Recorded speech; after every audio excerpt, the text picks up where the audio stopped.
नमस्कार दोस्तों। जैसा कि आप सभी को पता है कि हम मध्य प्रदेश लोक सेवा आयोग के मध्य प्रदेश की अर्थव्यवस्था को पढ़ रहे हैं, है ना। हम लोग एफएसओ, असिस्टेंट प्रोफेसर और साथ में एमपीपीएससी प्रीलिम्स तीनों को लेके चल रहे हैं, है ना। तीनों को लेके चल रहे हैं। हम लोग क्या कर चुके हैं, इसके पहले हम जनजातियों को पूरी तरह से पढ़ चुके हैं। जिनने जनजातियों की क्लास नहीं देखी है वो एक बार जाके देख लें। क्या कर लिया है हमने, अगर एफएसओ में और एपी में देखें हम तो यूनिट 4 है। ये हमने पूरी कंप्लीट कर ली है। 14 क्लास में आधे आधे घंटे की क्लास है। साथ में एमपीपीएससी प्री में देखें हम तो ये यूनिट 10 है, इसको हम कवर कर चुके हैं। अब हमने जो उठाई है वो मध्य प्रदेश की अर्थव्यवस्था है, जो कि आपको ये दिख रहा है 6 एमपीपीएससी प्रीलिम्स की 6 यूनिट में है, जिसमें हम ये वाला टॉपिक कंप्लीट कर चुके हैं, मध्य प्रदेश की आर्थिक स्थिति। इसके साथ में हम और कौन सा, ये सतत विकास लक्ष्यों की प्रगति, ये कदम कंप्लीट कर चुके हैं। आज जो हम लेके आए हैं मध्य प्रदेश में कृषि, आपको जो ये दिख रहा है इसको हम पढ़ेंगे। ये हमारा क्या हो गया, ये हो गया यूनिट 6 में।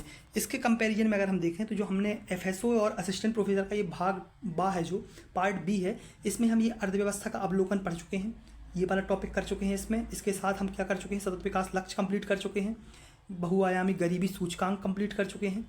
इतने टॉपिक हम इसमें कंप्लीट कर चुके हैं। आज जो हमारा रहेगा टॉपिक वो रहेगा मध्य प्रदेश में कृषि। अब मैं आपको ये चीज़ बता दूं कि जो ये हमारा मध्य प्रदेश में कृषि है, इसकी मैक्सिमम 2 से 3 क्लास होंगी। इस 2 से 3 से क्लास में हमने क्या क्या पढ़ लेंगे, इसमें मध्य प्रदेश में कृषि भी पढ़ लेंगे और ग्रामीण विकास की स्थिति भी पढ़ लेंगे। ये हम इस टॉपिक को पूरा 2 से 3 क्लास में, मैक्स में बता रहा हूँ 2 क्लास, एक आज होगी, एक और क्लास अपलोड होगी कल। इस 2 क्लास में हम ये टॉपिक पूरा कंप्लीट कर लेंगे। तो इसके साथ हमारा ये अर्थव्यवस्था का अवलोकन कंप्लीट हो जाएगा, ये वाला कंप्लीट हो जाएगा पूरा टॉपिक, कृषि एवं ग्रामीण विकास। सतत विकास हो ही गया है, बहुआयामी गरीबी सूचकांक होगा। फिर हमारा क्या बचेगा, सिर्फ औद्योगिक अधोसंरचना, शिक्षा, स्वास्थ्य और कौशल। तो इनको हम 2 से 3 क्लास में और कंप्लीट कर लेंगे। मतलब 10 क्लास में हम पूरी इस यूनिट को कंप्लीट कर लेंगे, ठीक है। 10 क्लास में, मैक्स टू मैक्स 10 क्लास, ठीक है। बाकी वो प्रीलिम्स का कोर्स आगे चलता रहेगा, लेकिन इसको हम जो है असिस्टेंट प्रोफेसर का जो अभी एग्जाम 1 जून को आने वाला है, उसके लिए हम जल्दी इसको कंप्लीट करने की कोशिश करेंगे। तो चलिए आज हम स्टार्ट कर रहे हैं मध्य प्रदेश की कृषि। जो ये आपका ये टॉपिक देखने को मिल रहा है, जैसा कि मैंने बताया कि इसकी 2 क्लास होंगी, तो आज हम स्टार्ट कर रहे हैं स्टार्ट से, ठीक है। थोड़ी चीज़ें छोड़ेंगे लास्ट में, जैसे हम पशुपालन हो गया और सब्जियों का उत्पादन हो गया, फलों का उत्पादन हो गया, जो कि प्रीलिम्स में क्वेश्चन पूछ चुका है इस बार, तो वहाँ से क्वेश्चन पूछा जा सकता है, तो उसको हम नेक्स्ट क्लास में लेके आएंगे, ठीक है। वो कृषि संबंधित योजनाएं हो गई। तो आज हम जो पढ़ रहे हैं, आज हम जनरली फसलें पूरी पढ़ेंगे। कौन कौन सी फसलें हैं, खाद्यान्न फसलें हैं, तिलहन है, दलहन है, साथ में व्यापारिक फसलें हैं, वो वाला पढ़ेंगे, ठीक है। तो चलिए स्टार्ट करते हैं मध्य प्रदेश कृषि आज।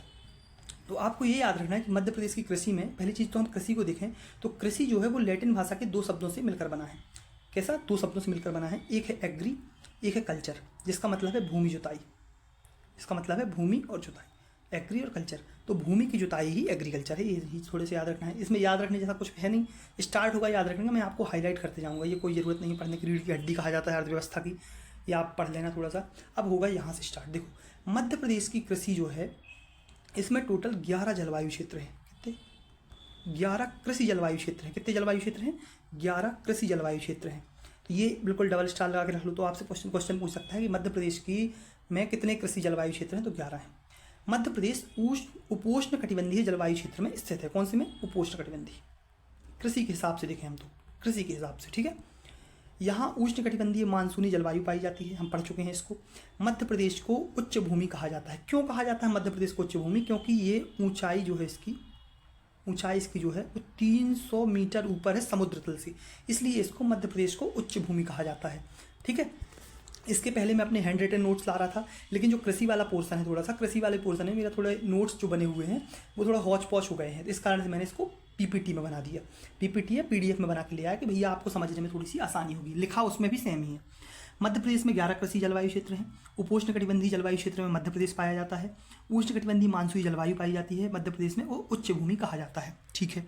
मध्य प्रदेश में जो वर्षा होती है वो दोनों मानसून से होती है। हम जलवायु वाला पोर्शन जब पढ़ेंगे एमपी ज्योग्राफी में, तो उसमें ये पढ़ेंगे कि कैसा क्या होता है भैया, कैसे जलवायु कैसे दोनों शाखाओं से बारिश मध्य प्रदेश में होती है, तो इसके हम एमपी ज्योग्राफी में पढ़ेंगे। तो बस अभी इतना याद रखना है कि दोनों से बारिश होती है मध्य प्रदेश में, ठीक है। अब आप देखोगे कि भैया कृषि जलवायु क्षेत्र, जैसा कि मैंने आपसे बताया कि agro climatic zones of Madhya Pradesh कितने हैं, टोटल 11 है। कितने हैं, 11 हैं। अब एक चीज़ और याद रखना भैया, ये मेंस के लिए भी बहुत इंपॉर्टेंट है ये टॉपिक। मेंस में भी आपसे डायरेक्ट क्वेश्चन पूछेगा यहाँ से, तो मेंस वाले भी इसको देख सकते हैं। मैंने इकोनॉमिक सर्वे का पूरा डेटा अपडेट किया हुआ है, तो उसको आप अपडेट कर सकते हैं इस क्लास से। तो आप देखोगे पहला है मालवा का प्लेट पठार। पहला जो जलवायु क्षेत्र है वो कौन सा है? मालवा का पठार।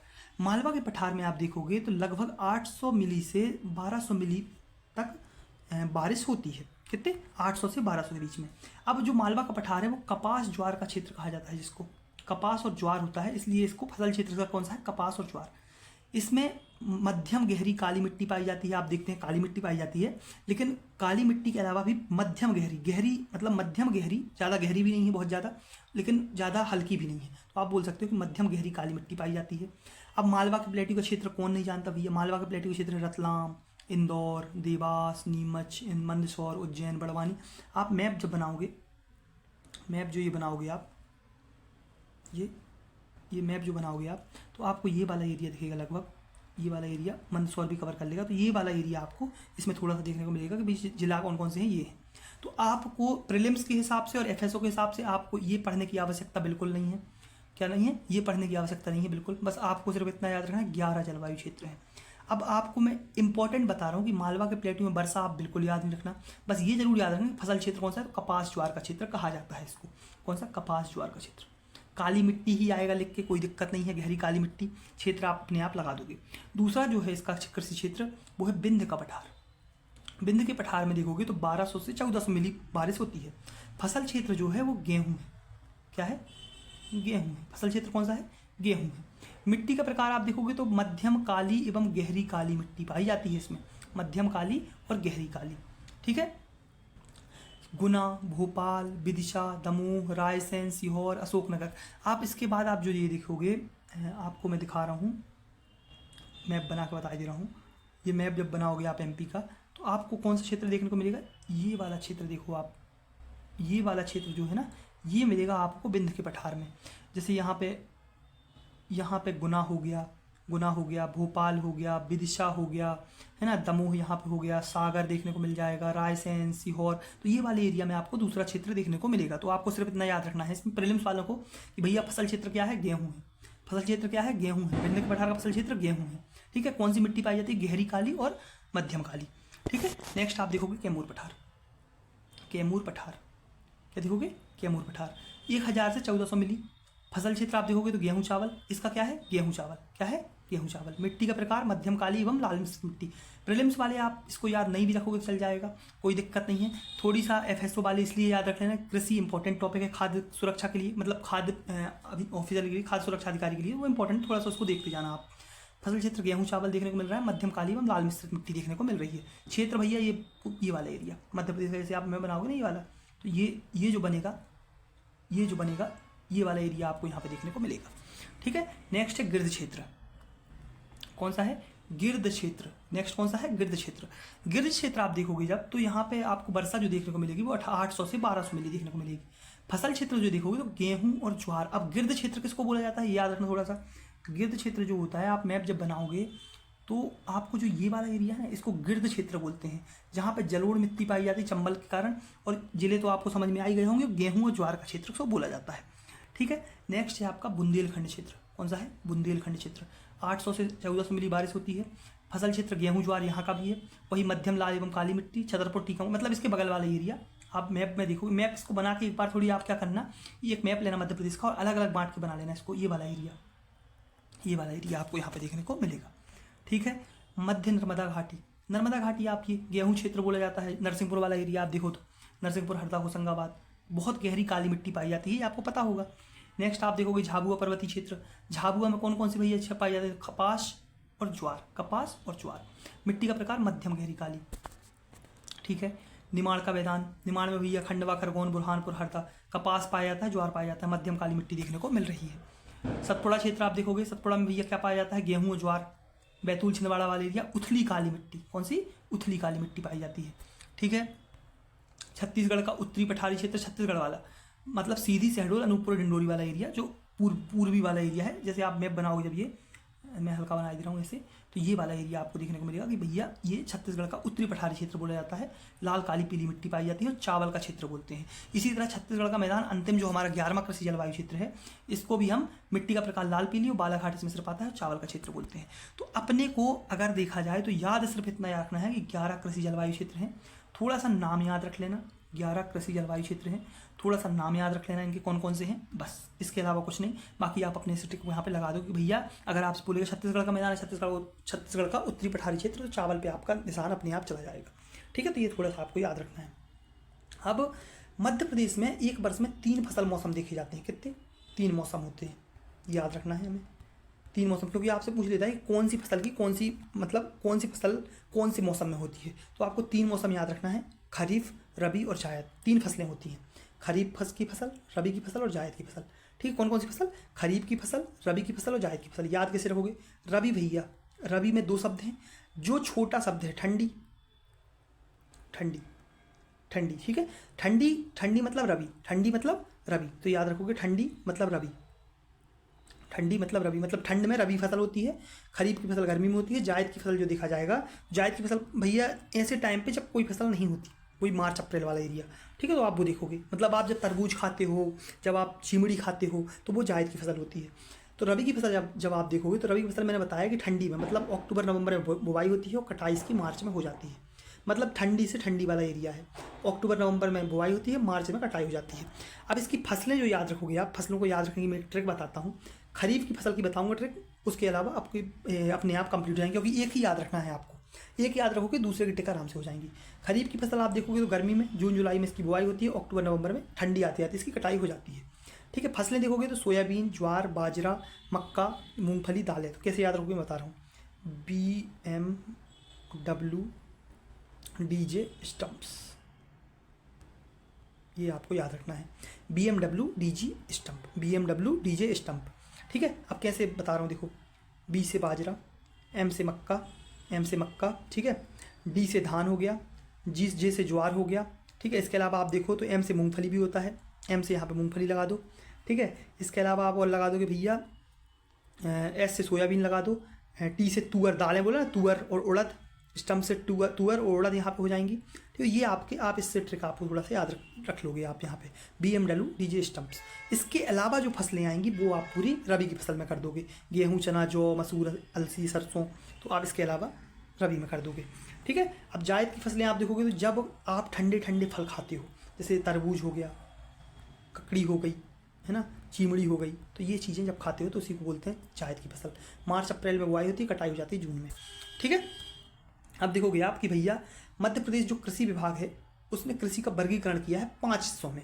कितने हिस्सों में? 5 हिस्सों में। तो अपने को सिर्फ जो प्रीलिम्स वाले हैं उनको सिर्फ 5 हिस्सों के नाम याद रखना है। धान फसल क्षेत्र, गेहूँ चावल फसल क्षेत्र, गेहूँ फसल क्षेत्र, गेहूँ ज्वार फसल क्षेत्र, और एक और आपको दिखने को मिलेगा कपास ज्वार फसल क्षेत्र, कपास ज्वार फसल क्षेत्र। 5 क्षेत्रों में कृषि विभाग ने इसको बांट के रखा है, कृषि का वर्गीकरण किया है। अब आपसे बोलेगा धान फसल क्षेत्र भैया जो देखोगे तो पूर्वी हिस्सा, आप यहाँ पे एक छोटा सा मैप बना के मैं आपको पूरी डिवाइड कर दे रहा हूँ, सॉरी मैप बना दे रहा हूँ भैया, एक ऐसे बनाया, ऐसे ये मैप बन गया। तो जो ये वाला क्षेत्र है ना, आप देखो जो ये वाला क्षेत्र आपको देखने को मिलेगा, ये मिलेगा आपको धान फसल क्षेत्र। कौन सा मिलेगा? धान फसल क्षेत्र। कौन सा मिलेगा? धान फसल क्षेत्र। नेक्स्ट आप देखोगे दूसरा बोला है गेहूं चावल फसल क्षेत्र। गेहूं चावल फसल क्षेत्र जो देखने को मिलेगा वो रीवा, सतना, ये वाला एरिया आपको गेहूं चावल में देखने को मिलेगा। रीवा हो गया, सतना हो गया, पन्ना हो गया, जबलपुर हो गया, ये वाला एरिया देखने को मिलेगा। गेहूं फसल क्षेत्र में देखोगे तो ये होशंगाबाद हो गया, नरसिंहपुर हो गया, सीहोर हो गया, ये देखने को मिलेगा। गेहूं ज्वार में देखोगे तो ये ऊपर वाला हिस्सा देखने को मिलेगा, ये ऊपर वाला हिस्सा देखने को मिलेगा। और कपास ज्वार में देखोगे तो ये वाला हिस्सा देखने को मिलेगा। ये 5 क्षेत्र हैं इसके। आप देखोगे तो धान फसल क्षेत्र में बताया पूर्वी वाला हिस्सा, गेहूं चावल देखोगे तो रीवा सतना वाला, गेहूं फसल क्षेत्र बोलोगे तो नरसिंहपुर होशंगाबाद वाला, गेहूं ज्वार बोलोगे तो ऊपर वाला हिस्सा पूरा जो मध्य प्रदेश के ऊपर होता है, और कपास ज्वार देखोगे तो पूरा पश्चिमी मध्य प्रदेश। ठीक है, तो ये 5 हिस्सों में इसको बांट के रखा है। अब यहाँ से स्टार्ट होता है भैया इकोनॉमिक सर्वे का खेल। कहाँ से? जहाँ से हमारे प्रीलिम्स में और मेंस में जो अपडेट करने को बोलता है, जहाँ से क्वेश्चन आते हैं वो अब स्टार्ट होता है ना, जहाँ से क्वेश्चन सही में आते हैं। अब यहाँ पे देखोगे भैया जो हमारे 2023 के अनुमान आए अंतर अभी आर्थिक सर्वेक्षण आया 2024-25 का, जो कि जिसमें 2023-24 के आंकड़े समाहित थे, ठीक है। तो अब जो आया उसमें बोला है कि भैया मिश्रित रुझान देखने को मिले हैं, कुछ चीज़ों में वृद्धि हुई है, कुछ चीज़ों में कमी आई है, ये चीज़ इसमें बोला हुआ है। अब देखेंगे किस चीज़ में वृद्धि आई है, किस चीज़ में कमी आई है, किस में कितना उत्पादन हुआ है, कौन सी फसल कितना है। तो अभी हम यहाँ से स्टार्ट करते हैं। आप देखोगे वित्तीय वर्ष 2023-24 में क्या हुआ है, अनाज उत्पादन जो है अपने को याद में आपको बता दे रहा हूँ, याद क्या क्या रखना है। जो अनाज उत्पादन है, अनाज उत्पादन में 1.15% की कमी आई है। आपसे ये क्वेश्चन पूछ सकता है, प्रीलिम्स में भी ये क्वेश्चन पूछ सकता है, कितने 1.15% की कमी आई है। किस चीज़ में आई है कमी, अनाज उत्पादन में, ठीक है। दलहन उत्पादन में भैया देखोगे तो 35.26% की वृद्धि हुई है। कितने की, 35.26% की वृद्धि देखने को मिल रही है हमें। कितने की, 35.25%। आपसे यहाँ से क्वेश्चन पूछ सकता है कि निम्नलिखित में से किस फसल में सबसे ज़्यादा वृद्धि देखने को मिली है, तो दलहन के उत्पादन में, ठीक है। तिलहन में आपको 7.80 की वृद्धि देखने को मिल रही है, ठीक है। ये तो हो गई अनाज, दलहन और तिलहन, तीन ऑप्शनों में आप सबसे ज़्यादा किस में, दलहन में हो रही है, ठीक है। अब नेक्स्ट देखोगे आप कि कुल अगर देखोगे तो 0.28% की जस्ट वृद्धि देखने को मिल रही है कुल मिला के। किसी में कमी हुई है, किसी में ज़्यादा हुई है, लेकिन टोटल आप देखोगे पूरी फसलें जो हैं वो 0.28% की वृद्धि देखने को मिल रही है टोटल फसलों में, चाहे वो दलहन हो, चाहे दलहन हो, चाहे तिलहन हो, चाहे अनाज हो, कोई भी हो, ठीक है। ये आपको याद रखना है। अब देखोगे आप बागवानी फसलें जो है, कौन सी बागवानी फसलें, सब्जियां हो गई, फल हो गए, ठीक है। अभी मैंने सिर्फ इसका डेटा ऊपर दिया है, हम सब्जी और फल को अच्छे से लेके आएंगे। जैसे इस बार पूछा था भैया कौन सी फसल की उत्पादकता सबसे अधिक है, ये डायरेक्ट इकोनॉमिक सर्वे से ही क्वेश्चन है, 2025 में पूछा गया था ये, ठीक है। तो इस तरह के क्वेश्चन हम नेक्स्ट क्लास में लेके आएंगे इसके, लेकिन अभी ऊपर हम देख रहे हैं। तो आप देखोगे मसालों का कुल क्षेत्र और उत्पादन, मसालों में अगर देखोगे आप तो 9.16 लाख हेक्टेयर और 56.42 लाख टन तक बढ़ा। जो मतलब आप देखोगे कि इसका जो उत्पादन है वो 2023-24 में 9.07 लाख हेक्टेयर और 55.38 लाख मीट्रिक टन था। कब था, 2023-24 में, कब था, 23-24 में। लेकिन जो अभी रिसेंटली हो गया है वो 9.16 लाख, मतलब 9.16 लाख हेक्टेयर इसका एरिया हो गया। ये मेंस के हिसाब से बहुत इंपॉर्टेंट है, मेंस के हिसाब से बहुत इंपॉर्टेंट है, याद रखना, क्योंकि बागवानी फसलें डायरेक्टली मेंस में सिलेबस में दी हुई है मध्य प्रदेश इकोनॉमी में। बहुत इंपॉर्टेंट है कि आप ये डेटा अपडेट कर दो, ठीक है। 9.16 लाख हेक्टेयर क्षेत्र है और 56.42 लाख मीट्रिक टन इसका उत्पादन है। किसका, मसाला का, ठीक है। सब्जियों के क्षेत्र में आप देखोगे तो भैया इसका क्षेत्रफल जो है, किसका क्षेत्रफल जो है, पहले कितना हुआ करता था 2022-23-24 में 12.62 लाख हेक्टेयर, अभी कितना हो गया भैया 12.85। मतलब आपको ये क्या मिल रहा है, बढ़ा हुआ मिल रहा है, इसका एरिया बढ़ा हुआ मिल रहा है, ठीक है। उत्पादन देखोगे तो 248 हो रहा था, मीट्रिक टन हो रहा था, अभी 254 हो गया। आपको ऐसी ट्रिक से याद रखना है थोड़ा 248 है यहाँ पे, 254 है। लाख मीट्रिक टन तो सब ऑप्शन में आपको मिलेगा वहाँ पे, ठीक है। अब देखोगे फलों के संदर्भ में, फलों के देखोगे आप तो फलों का जो आपको क्षेत्रफल दिख रहा है वो पहले कितना हुआ करता था, 4.68 लाख हेक्टेयर, अभी कितना हो गया, ये भी बढ़ा है भैया, 4.76 लाख हेक्टेयर हो गया अभी रिसेंटली। उत्पादन भैया 98.63 लाख मीट्रिक टन हो रहा था, लेकिन अभी बढ़ के 100.56 लाख मीट्रिक टन हो गया। मतलब इसका उत्पादन भी बढ़ा है, मतलब अभी तक मसाले, सब्जियां और फलों तीनों में वृद्धि देखने को मिल रही है, ठीक है। अब आप देखोगे पशुपालन के क्षेत्र में, किसमें देखोगे, पशुपालन के क्षेत्र में देखोगे तो दुग्ध उत्पादन में आप देखोगे तो प्रति व्यक्ति दूध उपलब्धता मध्य प्रदेश में लगभग 652 ग्राम प्रतिदिन हो गई है। कितनी, 652 ग्राम प्रतिदिन, कितनी हो गई, 652 ग्राम प्रतिदिन अभी हो गई है। कुल दूध उत्पादन में भैंसों का सबसे बड़ा योगदान है। तो आपसे यहाँ से क्वेश्चन पूछ सकता है कि भैया कुल दूध उत्पादन में किस चीज़ का सबसे ज़्यादा योगदान है, तो आप याद रखना भैंसों का सबसे ज़्यादा योगदान देखने को मिल रहा है 48%। उसके बाद गायों का मिल रहा है 32%, ठीक है, 48 और 32, बाकी तो फिर बकरी हो जाते हैं। कुल अंडा उत्पादन आप देखोगे तो कुल अंडा उत्पादन में आपको देखने को मिलेगा, कुल अंडा उत्पादन में कि भैया पहले कितना हो रहा था, कि पहले हो रहा था अभी कितना हो रहा है, 3491, कितना हो रहा है, 3491.85 लाख, 3491.85 लाख अंडा उत्पादन हो रहा है, जो कि 2022-23 की तुलना में 9.65% की वृद्धि देखने को मिल रही है। अब सिर्फ अपने को प्रीलिम्स के हिसाब से उत्पादन बिल्कुल याद नहीं रखना, मेंस में ये डेटा काम आएगा, लेकिन प्रीलिम्स के हिसाब से नहीं रखना है, या एफएसओ के हिसाब से अपने को सिर्फ ये याद रखना है कितनी वृद्धि हुई है, तो 9.65% की वृद्धि देखने को मिल रही है, ठीक है। प्रति व्यक्ति वार्षिक अंडा उपलब्धता 40 रही, कितनी रही, 40 अंडे वार्षिक उपलब्धता रही है अंडों की। मांस उत्पादन आप देखो तो मांस उत्पादन में देखोगे तो 152.25 हज़ार टन देखने को मिल रहा है, जिसमें वृद्धि कितनी हुई 9.57। मतलब आप मांस और अंडा में लगभग 9.65 और 9.57 दोनों का लगभग बराबर पे आ रहा है, 6.65 और 9.57। ठीक है, तो ये आपको याद रखना है। 2023-24 में कुल मांस उत्पादन में, अब आपसे मैंने बोला कि दूध उत्पादन में सबसे ज़्यादा योगदान भैंस के दूध का, इसमें पोल्ट्री का योगदान सबसे ज़्यादा रहा 42%। मांस उत्पादन में 42% पोल्ट्री का योगदान रहा, ये हमें थोड़ा सा याद रखना है। ठीक है, मध्य प्रदेश में फसल क्षेत्र का जीएसबीए में योगदान, मतलब आपसे बोलेगा कि भैया हमारे यहाँ के टोटल जीएसबीए है, उसमें हमारे मध्य प्रदेश में फसल क्षेत्र का योगदान कितना है। जब हम इकोनॉमिक सर्वे पढ़ रहे थे, ऊपर वाला मध्य प्रदेश की आर्थिक स्थिति पढ़ रहे थे, तो हमने इसको पढ़ा था कि भैया 9.80 प्रचलित कीमतों पे और 1.79 स्थिर कीमतों पे, हमने ये चीज़ पढ़ा था। जब आर्थिक स्थिति पढ़ रहे थे कि भैया फसल क्षेत्र का योगदान, प्राथमिक क्षेत्र में पढ़ा था कि इसका योगदान इतना है। ठीक है, उसी जगह पे आप देखोगे तो भैया पशुधन क्षेत्र का योगदान 9.72 से और स्थिर कीमतों पे 7.84, ये हम आर्थिक स्थिति में पढ़ चुके हैं। मत्स्य पालन में सबसे ज़्यादा देखने को मिलेगा भैया 14.85% प्रचलित कीमत पे और स्थिर कीमत पे 11.74%। तो ये चीज़ हम पहले भी पढ़ चुके हैं, जब हम प्राथमिक क्षेत्र के उप क्षेत्र पढ़ रहे थे तो हम इसको हम पढ़ चुके हैं। ठीक है, तो आप उस क्लास को आप पहले जाके एक बार देखोगे तब आपको ये क्लास थोड़ी ज़्यादा क्लियर होगी। ठीक है, तो ये चीज़ हो गई अपनी ये। अब नेक्स्ट आते हैं अपन फसल उत्पादन में। बहुत इंपॉर्टेंट क्वेश्चन यहाँ से बनेंगे, ये मेरा पक्का प्रॉमिस है आपसे कि क्वेश्चन आपके यहाँ से बाहर नहीं जाएंगे, क्योंकि मैं पूरा इकोनॉमिक सर्वे लेके बैठा हूँ भैया।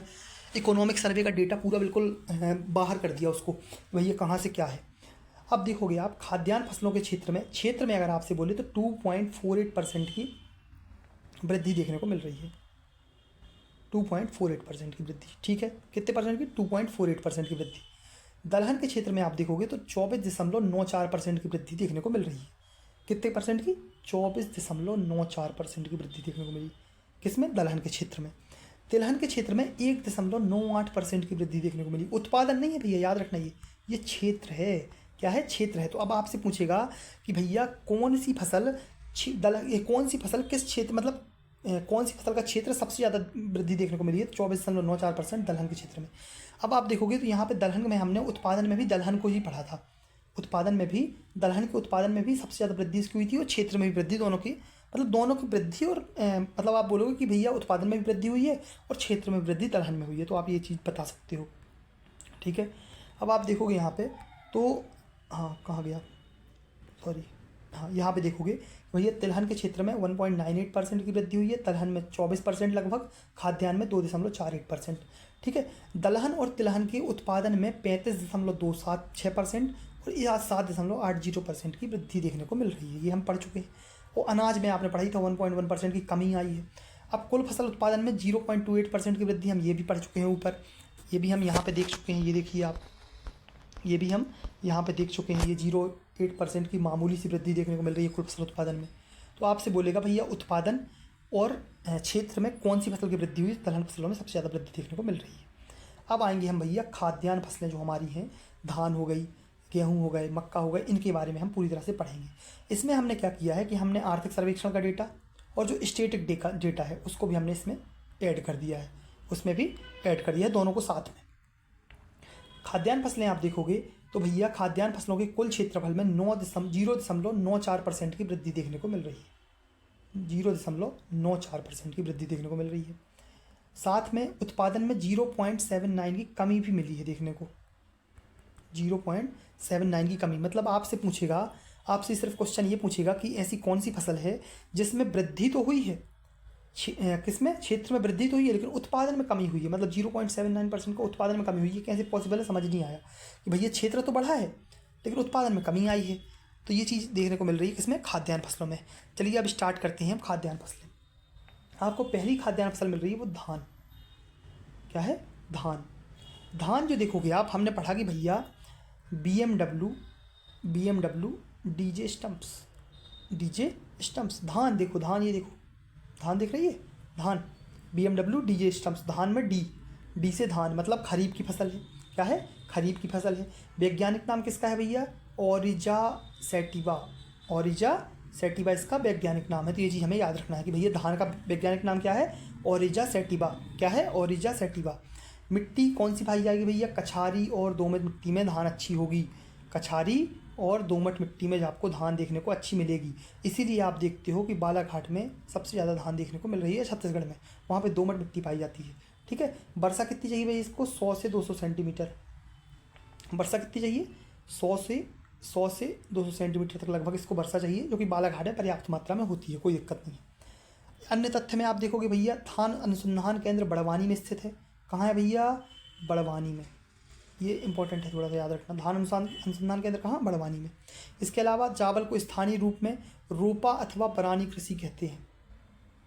रोपा या बरानी कृषि किसको बोलते हैं? चावल को। ठीक है, प्रमुख जिले आप देखोगे तो बालाघाट, कटनी, सिवनी जो मुख्यतः जिले देखने को मिल रहे हैं। बालाघाट, कटनी और साथ में सिवनी। ठीक है, ये मुख्यतः जिले आपको देखने को मिल रहे हैं। ठीक है, अब ये है आपका इकोनॉमिक सर्वे का डेटा, जो कि अति महत्वपूर्ण है। धान की खेती के क्षेत्रफल में जो वृद्धि देखने को मिली हमें, वो 4150,000 हेक्टेयर अभी हो गया है। पहले कितना था? 3848। अभी कितना हो गया? 4150,000 हेक्टेयर। के हेक्टेयर ऐसे याद रखते हो, KH 4150, जिसमें वृद्धि कितनी हुई? 7.85 की वृद्धि देखने को मिल रही है। तो आपको ये ज़रूर याद रखना है परसेंटेज, कि भैया धान की खेत जो क्षेत्र है उसमें कितनी वृद्धि हुई है? 7.85% की वृद्धि हमें देखने को मिल रही है। ठीक है, उत्पादन आप देखोगे तो 8.40% की वृद्धि उत्पादन में देखने को मिल रही है। पहले 13,126 हो रही थी, अब 14,229 मेट्रिक टन हो रहा है। तो आपको परसेंटेज अति महत्वपूर्ण है, याद रखना। डेटा मेंस वालों के लिए अति महत्वपूर्ण है कि डेटा आपको लिखना पड़ेगा भैया, अगर आपसे पूछता है तो अच्छा आंसर हो जाएगा आपका, तो डेटा उनके लिए महत्वपूर्ण है। प्रीलिम्स में ये डेटा बहुत मुश्किल से पूछेगा, परसेंटेज पूछेगा कितनी वृद्धि हुई है। तो वृद्धि 7.85% और 8.40% आपको धान की खेती में देखने को मिल रही है। ठीक है, नेक्स्ट आते हैं अपन मक्का में। मक्का आप देखोगे तो भैया ऋतु इसकी मैंने बताया, BMW डीजे स्टम्प, तो इसमें भी मक्का भी खरीफ की फसल है। वनस्पतिक नाम जियामेज। क्या है? जियामेज। इसका कुल कौन सा है भैया? ग्रेमिनी। क्या है? कुल ग्रेमिनी। तापमान 21 से 27 डिग्री, 21 से 27 डिग्री। ठीक है, मिट्टी दोमट, क्योंकि ये कहाँ पाया जाता है? छिंदवाड़ा, धार, छिंदवाड़ा, बड़वानी वाली एरिया में पाया जाता है। 50 से 70 सेंटीमीटर की वर्षा चाहिए इसमें, 100 से 200 नहीं चाहिए, नॉर्मल वर्षा चाहिए। अगर नॉर्मल वर्षा हो रही तो आपके यहाँ मक्का आराम से हो जाएगा। ठीक है, मक्के को अनाज की रानी कहा जाता है। क्या कहा जाता है? मक्के को अनाज की रानी। आपसे पूछेगा कि अनाज की रानी किसे कहा जाता है? मक्के को कहा जाता है। ठीक है, छिंदवाड़ा को कॉर्न सिटी के नाम से जाना जाता है। आपसे पूछेगा कि कॉर्न सिटी, तो कौन है? छिंदवाड़ा है। उत्पादक जिले आप देखोगे तो धार, छिंदवाड़ा, बड़वानी। क्या है? धार, छिंदवाड़ा, बड़वानी। बुआई क्षेत्र एवं उत्पादन की दृष्टि से सभी अनाजों में तीसरा स्थान है, 3rd रैंक पे आता है। उत्पादन और बुआई क्षेत्र सब कुछ में, क्षेत्र और उत्पादन में 3rd रैंक पे मक्का आता है। ठीक है, तो ये अपना हो गया मक्का। मक्का में आप देखोगे तो खरीफ की फसल है, जियामेज नाम है, ग्रेमिनी कुल है। टेम्परेचर जरूरी नहीं है, मेंस के हिसाब से जरूरी है। मिट्टी देख लेना, दोमट, 50-70 सेंटीमीटर बारिश होती है। तथ्य देखोगे तो अनाज की रानी, कॉर्न सिटी, छिंदवाड़ा, धार, छिंदवाड़ा, बड़वानी, और तीसरे नंबर पे है भैया। अब देखोगे करंट के हिसाब से कि भैया इकोनॉमिक सर्वे में क्या दिया है। क्षेत्रफल जो था वो 6.56% बढ़कर 1543,000 हेक्टेयर पहुँच गया। कितना बढ़ा भैया? 6.56। कितना बढ़ा? 6.56। उत्पादन भी बढ़ेगा, 6.75 उत्पादन भी बढ़ गया, 6.75% उत्पादन भी बढ़ गया। पहले उत्पादन 4621 हुआ करता था, अब उत्पादन 4933 हो गया। ठीक है भैया, इतना जरूर याद रखना कि नोट्स बनाते चलना, ये नोट्स एकदम बनाते ही चलना, ये चीज़ें आपको लिखते ही जाना है। वीडियो को पॉज करो, बढ़िया लिखो, फिर उसके बाद आगे बढ़ो। ठीक है, 6.56% क्षेत्रफल बढ़ा किसका? मक्का का। 6.75 उत्पादन बढ़ा मक्का का। ठीक है, अब देखोगे गेहूँ देखोगे, ये है एक रबी की फसल। क्या है? ठंडी में होती है रबी की फसल। इसका वैज्ञानिक नाम है ट्रिटिकम एस्टिवम। क्या नाम है? Triticum aestivum. मिट्टी है हल्की दोमट मिट्टी चलेगी। टेम्परेचर भी थोड़ा ज़्यादा हैवी नहीं चलेगा, 10 से 15 डिग्री के मध्य ही टेम्परेचर होना चाहिए। इसलिए आप देखते हो होशंगाबाद एरिया में ज़्यादा पाया जाता है गेहूँ। ठीक है, होशंगाबाद, नरसिंहपुर, नर्मदा वाला क्षेत्र। तापमान 10 से 15 डिग्री आपको चाहिए। वर्षा आपको 75 सेंटीमीटर चाहिए। कितनी? 75।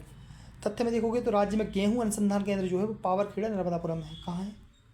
पावरखेड़ा, होशंगाबाद इसको बोलते थे, पावरखेड़ा, नर्मदापुरम में इसका अनुसंधान केंद्र देखने को मिल रहा है। ठीक है, 2011 में मध्य प्रदेश के खमरिया में, जो जबलपुर में है, गेहूं और मक्का के क्षेत्र में शोध एवं विकास हेतु अंतर्राष्ट्रीय गेहूं और मक्का शोध केंद्र की स्थापना की गई। कब की गई?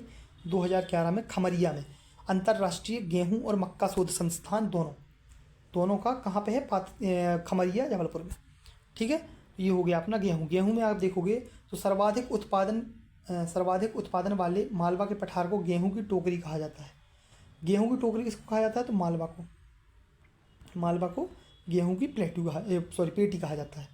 गेहूँ बोए जाने वाले क्षेत्र और गेहूँ के उत्पादन में मामले में नर्मदापुरम शीर्ष स्थान पर है। मतलब आप क्षेत्र और उत्पादन में बोलोगे तो कौन सा जिला है शीर्ष पे, नर्मदापुरम है। प्रमुख उत्पादक जिले आप देखो तो नर्मदापुरम, हरदा, नरसिंहपुर, जबलपुर, कटनी, रीवा, इंदौर। ठीक है, ये चीज़ तो ठीक है, याद कितना रखना है, नर्मदापुरम। मुख्य याद क्या रखना है, नर्मदापुरम। सबसे ज़्यादा उत्पादन कहाँ, नर्मदापुरम में। सबसे ज़्यादा क्षेत्र कहाँ, नर्मदापुरम में। ठीक है, क्षेत्रफल आप देखोगे, क्षेत्रफल 0.11% घट गया भैया, 0.1% घट गया। इसके पहले हमने धान का भी पढ़ा था, धान का घटा था, इसका भी घट गया, 9770 हेक्टेयर बचा है। उत्पादन देखोगे भैया 5.95 की गिरावट आई, देखिए उत्पादन में भी कमी आएगी।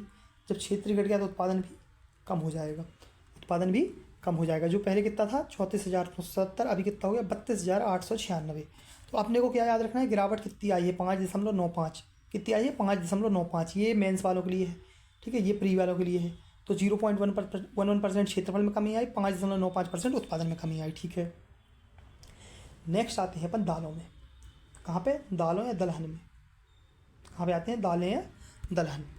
दालें जो देखोगे तो क्षेत्रफल 3.40% की कमी आई दालों में।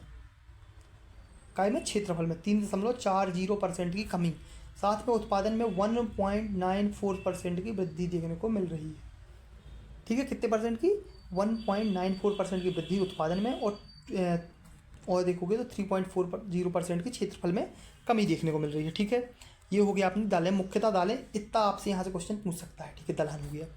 आप नेक्स्ट देखोगे कुछ दालें हैं जो अपन पढ़ते हैं। तुअर या अरहर की दाल, तुअर या अरहर की दाल देखोगे तो हमने बताया था भैया BMW DJ स्टम्प्स, उड़द और BMW DJ स्टम्प्स। आप देखोगे तो उड़द, तुअर, अरहर सब कुछ इसमें आ रही थी। खरीफ की फसल है भैया, पढ़ लिया। तुअर देश की दूसरी बड़ी सबसे महत्वपूर्ण दलहनी फसल है। मध्य प्रदेश में आप देखोगे तो छिंदवाड़ा में मुख्यतः, नरसिंहपुर, सिंगरौली में पाई जाती है। मुख्यतः कहाँ, छिंदवाड़ा में। दाल कहाँ, छिंदवाड़ा में। नरसिंहपुर और सिंगरौली में भी इसका थोड़ा सा क्षेत्र देखने को मिलता है। ठीक है, डन। क्षेत्रफल आप देखोगे इनका तो क्षेत्रफल में 6.63% की कमी आई है। कितने, 6.63%। पहले 166,000 हेक्टेयर हो रहा था, अब 155 बचा है। उत्पादन में भी कमी आएगी भैया, 6.63 यहाँ घटा, 6.16 यहाँ घट गया। पहले 146,000 हो रहा था, अब 137,000 हो रहा है। तो 165 से 155 हुआ, 146 से 137,000 मीट्रिक टन उत्पादन में कमी देखने को मिल गई। ठीक है, अब नेक्स्ट आओगे आप चना में। कहाँ पे आओगे, चना में। चना आप देखोगे तो ये रबी की फसल है। किसकी है, रबी की फसल है। चना किसकी है, रबी की फसल है, क्योंकि अपना DJ स्टम्प्स में नहीं है भैया, BMW DJ स्टम्प में चना नहीं है, तो किसकी फसल होगी, रबी की फसल होगी। क्षेत्रफल की दृष्टि से चने को सोयाबीन और गेहूं के बाद मध्य प्रदेश में तीसरा स्थान प्राप्त है। ठीक है, थर्ड रैंक पे है भैया चना, थर्ड रैंक पे। किसके बाद, सोयाबीन और गेहूं के बाद कौन आ रहा है, चना आ रहा है। सर्वाधिक उत्पादन करने वाले जिले, सबसे इंपॉर्टेंट याद रखना, छिंदवाड़ा, राजगढ़, उज्जैन तो ठीक है, लेकिन छिंदवाड़ा आपको याद ही रखना कि चना कहाँ होता है भैया, छिंदवाड़ा में होता है। ठीक है, आप यहाँ पे देखोगे क्षेत्रफल में 0.09% की वृद्धि हुई है, 0.09% की वृद्धि हुई है। 2108 था, 2110 हो गया। उत्पादन में भी 0.05% की वृद्धि हुई है, 0.56% की, मतलब दोनों में ही आपको वृद्धि देखने को मिल रही है। चने में 0.09 और 0.56 दोनों की वृद्धि आपने को देखने को मिल रही है। 3563 था, 3583 हो गया है। ठीक है, ठीक है। अब आप आते हैं उड़द की दाल। वानस्पतिक नाम क्या है, बिग्मा मुंगो। क्या नाम है, बिग्मा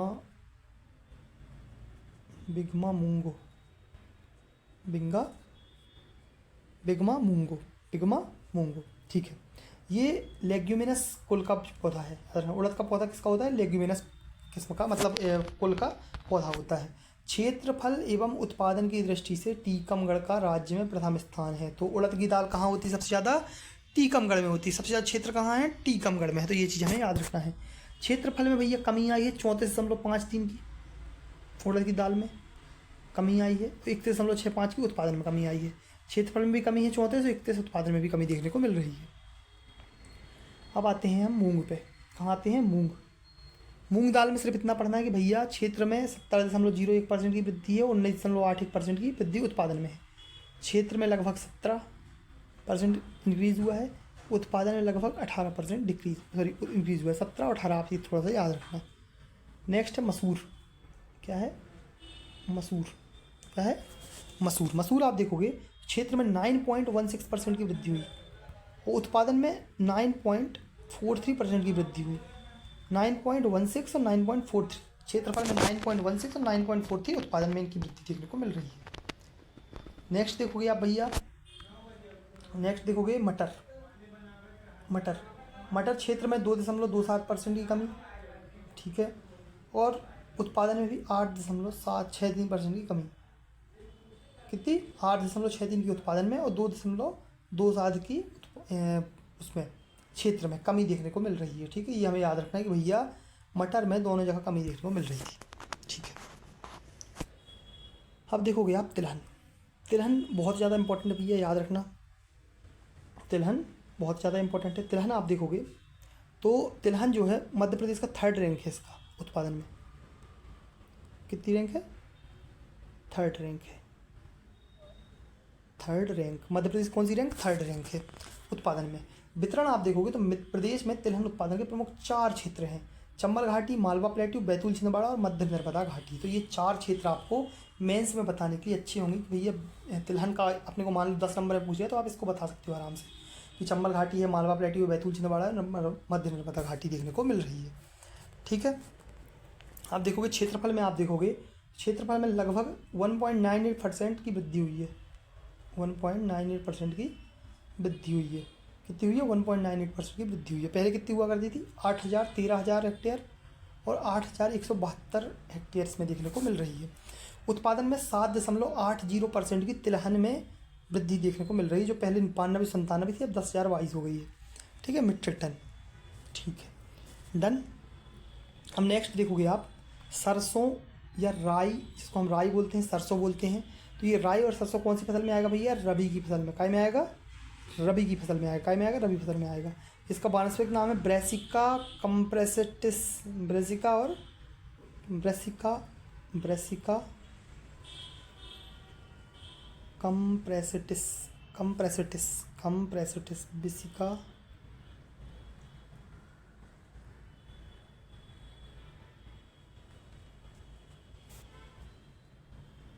कहाँ पे थे अपन? हाँ, राई और सरसों में आप देखोगे तो ऋतु जो है रबी की फसल है। वानस्पतिक नाम ब्रेसिका कंप्रेसिटिस। उत्पादक जिले आप देखोगे तो मध्य प्रदेश का उत्तर वाला एरिया, ये वाला एरिया, भिंड, मुरैना, मंदसौर, श्योपुर, ग्वालियर, ये वाला एरिया आपको देखने को मिल रहा है। मध्य भारत के पठार को सरसों का कटोरा कहा जाता है। सरसों का कटोरा किसको कहा जाता है? मध्य भारत के पठार को, ठीक है। मुरैना में सरसों के तेल के कारखाने स्थित हैं, ये हमने पढ़ चुके हैं। मुरैना में किसके? सरसों के तेल के कारखाने स्थित हैं। देश में उत्पादन की दृष्टि से मध्य प्रदेश का राजस्थान और हरियाणा के बाद तीसरा स्थान है। काय में तीसरा स्थान है भैया? सरसों में। काय में स्थान है तीसरा? सरसों में। तीसरी रैंक काय में है अपनी? सरसों में, ठीक है। इसमें 4.887% की क्षेत्रफल में वृद्धि हुई है। उत्पादन में 4.34% की उत्पादन में वृद्धि हुई है। क्षेत्रफल अब 1335,000 हेक्टेयर हो गया है। उत्पादन 2,45,000 मीट्रिक टन हो गया है, देखने को मिल रहा है, ठीक है। अब देखोगे आप यहाँ पे सोयाबीन। क्या देखोगे? सोयाबीन अति महत्वपूर्ण। सोयाबीन अति महत्वपूर्ण, ठीक है। सोयाबीन जो है अग्रणी राज्य है, पहली रैंक पे है मध्य प्रदेश, इसलिए सोया प्रदेश भी कहा जाता है इसको। अग्रणी किस चीज़ में है? सोयाबीन में है। उत्पादन में भी है, क्षेत्र में भी है, ठीक है। ऋतु कौन सी है? खरीफ की फसल। हमने पढ़ा था BMWDJ स्टम्प्स, सारा सोयाबीन, ठीक है। तापमान 13 से 24, वर्षा 40 से 60 सेंटीमीटर देखने को मिल रही है, ठीक है। मिट्टी आप देखोगे तो अम्लीय दोमट मिट्टी देखने को मिल रही है सोयाबीन में। कौन सी मिट्टी भैया? अम्लीय दोमट मिट्टी। कौन सी मिट्टी? अम्लीय दोमट मिट्टी। सर्वाधिक उत्पादक जिले कौन से हैं भैया? मंदसौर, धार, उज्जैन। कौन से? मंदसौर, धार, उज्जैन। किस चीज़ में? सोयाबीन में।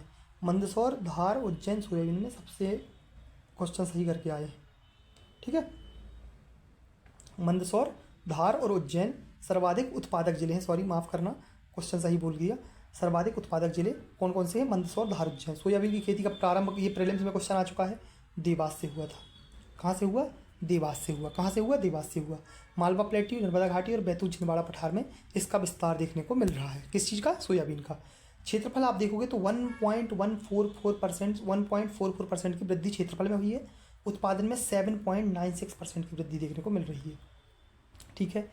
59,74,000 हेक्टेयर से बढ़कर 6,060 हेक्टेयर हो गई। उत्पादन 6332 से बढ़कर 68,36,000 मीट्रिक टन हो गया। ठीक है। आप देखोगे नेक्स्ट तिल। क्या देखोगे? तिल। तिल देखोगे तो ऋतु कौन सी है? रबी खरीफ दोनों फसल में आई तिल दोनों उसमें आएगा। खरीफ की फसल में भी आएगा और रबी की फसल में आएगा। तापमान 20 से 25, वर्षा 50 से 100 सेंटीमीटर। ठीक है, वर्षा 50 से 100 सेंटीमीटर। मिट्टी कौन सी है? हल्की दोमट मिट्टी है। दोमट मिट्टी है मतलब इसमें भी। जिले आप देखोगे तो मध्य प्रदेश के पूर्वी जिले, सीधी हो गया, टीकमगढ़, शहडोल, छतरपुर, पन्ना, ये उत्तर पूर्वी जिले। ठीक है, उत्तर पूर्वी जिले तिल देखने को मिल रहा है, मुख्यतः बुंदेलखंड और बघेलखंड क्षेत्र में। ठीक है। अब आते हैं मूंगफली पे। इसका डेटा इकोनॉमिक सर्वे में कुछ भी नहीं था, इसलिए इसको सिर्फ फैक्ट कवर किए हैं इसके। मूंगफली देखोगे आप तो खरीफ की फसल है भैया मूंगफली। वानस्पतिक नाम है एरेचिस हाइपोजिया। एरेचिस रुक जाइए, एरेचिस हाइपोजिया। ठीक है। लेग्यूमिनेसी का कुल का है। मूंगफली राज्य की तीसरी महत्वपूर्ण तिलहनी फसल है। कौन सी फसल है? तीसरी महत्वपूर्ण तिलहनी फसल है। सर्वाधिक उत्पादन कहाँ होता है भैया? शिवपुरी में। कहाँ होता है? शिवपुरी में सबसे ज़्यादा उत्पादन मूंगफली का देखने को मिल रहा है। वितरण आप देखोगे भैया तो निमाड़ का मैदान, सतपुड़ा क्षेत्र और बुंदेलखंड। इसके अलावा मूंगफली अनुसंधान केंद्र कहाँ पे है? खरगोन में है। सबसे ज़्यादा कहाँ उत्पादन होता है? शिवपुरी में होता है और खरगोन में इसका अनुसंधान केंद्र है, ये हमें याद रखना है। ठीक है। लास्ट में आते हैं हम अलसी, जो कि आखिरी कौन सी फसल है? तिलहन फसल है अलसी। कौन सी? अलसी। रबी की फसल है। पहली चीज़ तो कौन सी फसल है? रबी की फसल। ठीक है। मिट्टी हल्की बालुई मृदा। कौन सी मृदा? बालुई मृदा। इसका रीवा में मुख्यतः उत्पादन देखने को मिल रहा है। कहाँ पे? रीवा में। तो रीवा इसका अलसी का सबसे ज़्यादा उत्पादक शहर या जिला है। ठीक है। अब आते हैं अपन वाणिज्यिक फसलों में, जो कि हम खरीदते बेचते हैं। कौन सी? वाणिज्यिक फसलों में आते हैं हम। वाणिज्यिक फसलों में जो पहली फसल हमारी है वो है गन्ना। कौन सी है? गन्ना आप देखोगे तो इसका तापमान जो आपने को देखने को मिलेगा 20 से 27 डिग्री तापमान देखने को मिलेगा और वर्षा जो देखने को मिलेगी 100 से 200। सर्वाधिक उत्पादन नरसिंहपुर में देखने को मिलता है। कहाँ पे? नरसिंहपुर सबसे ज़्यादा उत्पादन देखने को मिल रहा है हमें। ठीक है। नर्मदा घाटी और मालवा में लगभग देखने को मिलता है। और विशेष में याद रखना है कि ब्राज़ील के बाद भारत गन्ने का दूसरा सबसे बड़ा उत्पादक है। गन्ना अनुसंधान केंद्र बोहानी नरसिंहपुर में स्थित है। कहाँ पे है? बोहानी नरसिंहपुर में गन्ना अनुसंधान केंद्र देखने को मिल रहा है। ब्राज़ील के बाद दूसरा सबसे बड़ा उत्पादक भारत है। नरसिंहपुर में सबसे ज़्यादा गन्ना उत्पादित होता है। ठीक है, ये हमें याद रखना है। गन्ने की खेती के तहत आप देखोगे तो 2023-24 में 2.68% की वृद्धि देखी गई, जो वर्ष 2022-23 में 112,000 हेक्टेयर से बढ़कर 115,000 हेक्टेयर हो गई। मतलब जो क्षेत्रफल में वृद्धि कितनी देखी गई? 2.68% की। 2.68% की क्षेत्रफल में वृद्धि है। उत्पादन में 3.19% की उत्पादन में वृद्धि, मतलब गिरावट है, सॉरी, क्षेत्र में वृद्धि हुई लेकिन उत्पादन में गिरावट आई है।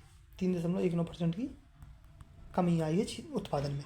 ठीक है। पहले 784 हुआ करता था, अब 759 हो रहा है मीट्रिक टन।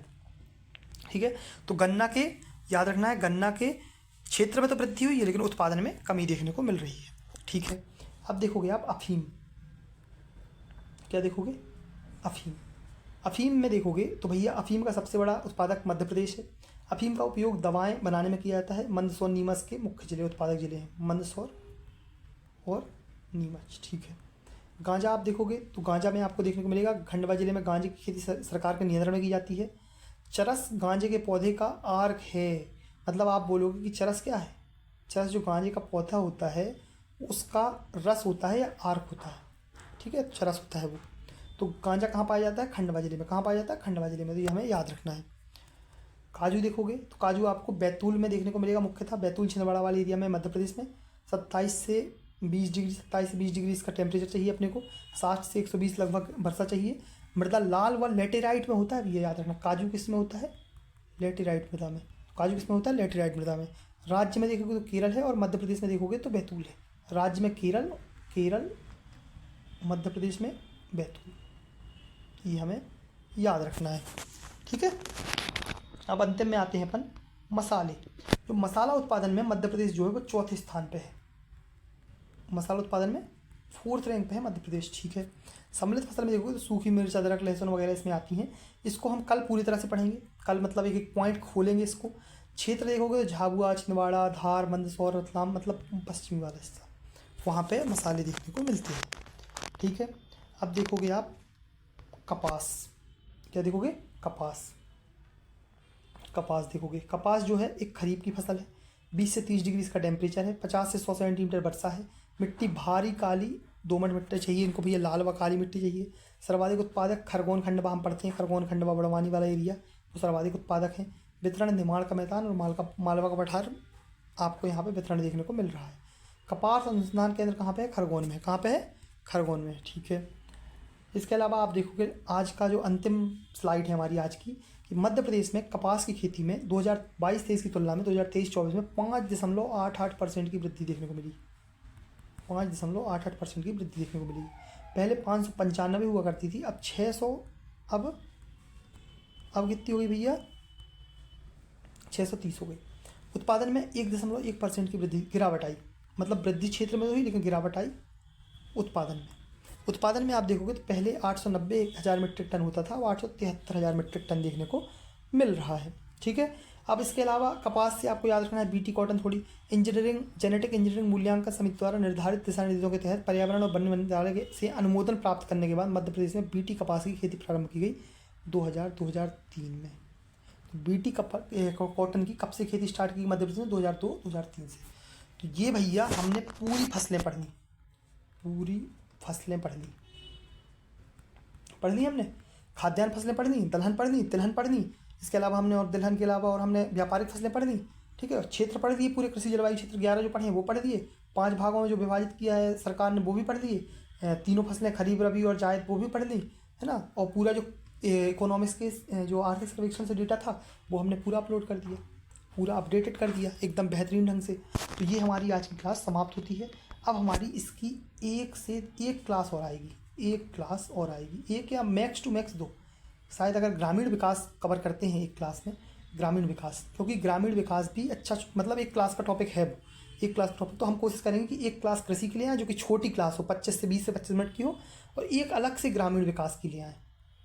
तो हमारा ये पूरा टॉपिक 3 क्लास में लगभग ख़त्म हो जाएगा, ठीक है। तो आपको अगर क्लास पसंद आ रही है, आपको ये डेटा अच्छा लग रहा है एक जगह समेटा हुआ, तो आप ज़रूर क्लास को शेयर करें अपने दोस्तों तक और ये डेटा पहुंचाएं। ये डेटा जो है ये प्रीलिम्स के लिए भी महत्वपूर्ण है और साथ के साथ मेंस के लिए भी अपडेटेड डेटा की आवश्यकता है, क्योंकि आप मेंस में अपडेट डेटा लिख के आओगे तो आपके लिए ही अच्छा होगा, ठीक है।